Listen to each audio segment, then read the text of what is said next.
Let's go to our regular Thursday panel now. Former Victorian Liberal Party President Michael Kroger, former Labor Minister Stephen Conroy. Gentlemen, great to see you both. Stephen, seems a bit late in the piece if the Teals are to mobilise, and is Aston really the sort of seat that the Teals would have the success we've seen in places like Goldstein or Kooyong? Well, look, it doesn't fall into that traditional safe Labor or safe Liberal seat, which means that both parties are competitive in this. Both parties' primary vote will probably be over 35%. That means there's not a lot of opportunity for the Teals candidate to finish second. It's only by finishing second and eliminating either of the two main parties that a Teal candidate can gather those parties' votes to get themselves ahead of the other party's candidate. So it is tough.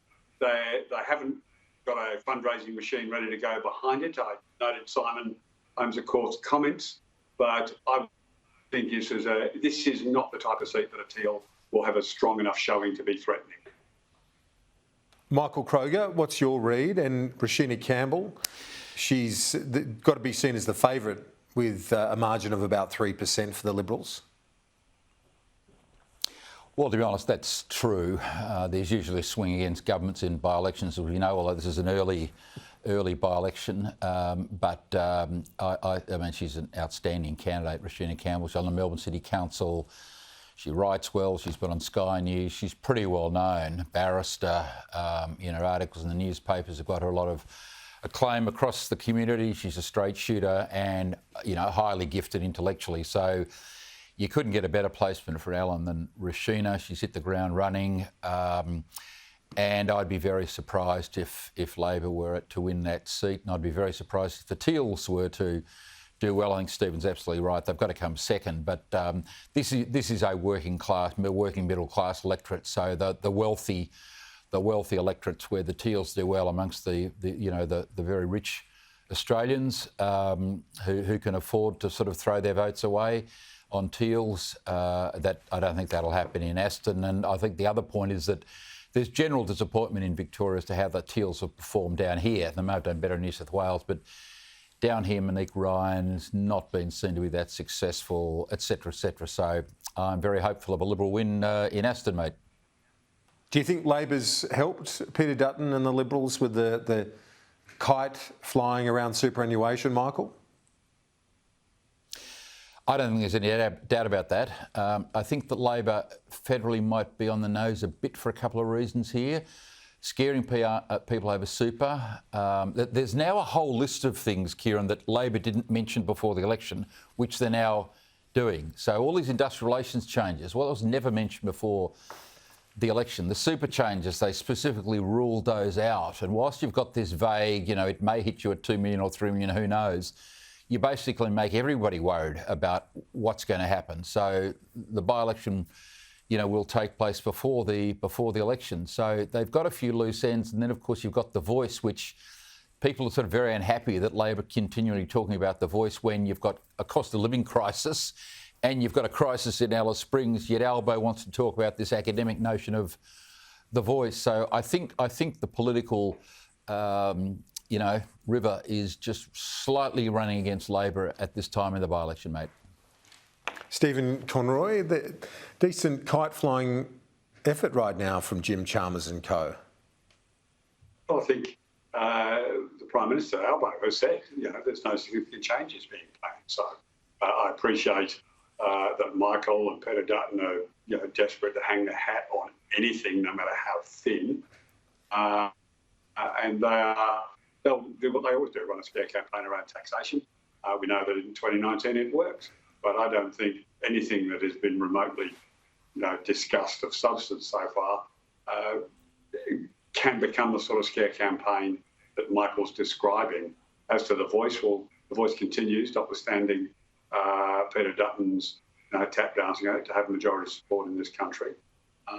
And I think you'll see that the people are, as time goes by, are going to get strongly behind it. The campaigns are just going. So I think over the course of this by-election, you'll see a number of issues solidify, get more detail around them. And I think, despite that, I'd love to think Labor can win this, but history says Labor will not win this.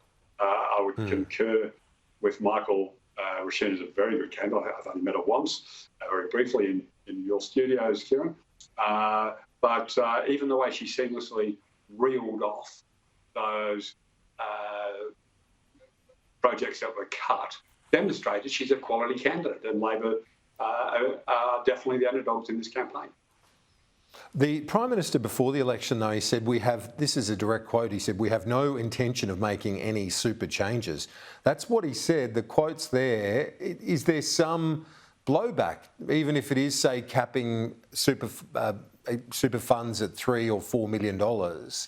Stephen, is there some political cost for a shift like that? Well, look, Labor have to make the case, and at this stage, all that's happened is a conversation says, let's have a discussion about this. Labor have to make the case if those exact words are going to be taken as you've described them, and I haven't seen that. I've seen others which have said no big changes. Then Labor has to make the case. It's got to stand its ground, make the case, and say this is why we're doing it. So I think that the opportunities for Labor to continue to improve the budget bottom line, and the Liberals now certainly pretending that they care about people's superannuation and fair income. This is a program they have opposed from day one. They still oppose it today. They've done everything they can to undermine it, and now they want to pretend that they care about it. I mean, Labor's the party that built superannuation, that cares about superannuation and wants to make it sustainable. People's retirement incomes are comfortable. Yeah, Michael Kroger, your reaction to that? And Stephen says fair dinkum. Come on with the Liberals' track record on super. Well, look, the issue is this, that when you make and we've been guilty of this in the past ourselves, when you make a very specific promise where there are no words, there's no out, he said no change. He didn't say no significant changes, he said no changes. And he never mentioned changes to the industrial relations law, as I said earlier. Someone, finds some reference somewhere. Tony Burke talked about something to do with patent bargaining or competition in the workplace. But Albo never said we were going to have patent bargaining. So he's got, and there's a number of other areas where he's introduced things where he said he wouldn't. And this is a problem for government. The opposition can start chipping away at a government's credibility as a government that cannot be believed. And this is the great problem for Albo. If you're so desperate to win an election, you rule everything out, everything negative out, and after the election you realise, the world of real politics has caught up with me. I've actually got to change these things after all. The electorate takes a very dim view of that, and once you lose trust, you then get the notion of, he's got a record of saying one thing before the election, one thing after. So if Albo keeps doing this, he's going to cause himself a lot of trouble, even if he says it only affects 1, 2, 3, 5%, 10%, whatever. The bigger message is this is the man who can't be trusted. Michael, Stephen, thank you, gents. See you soon.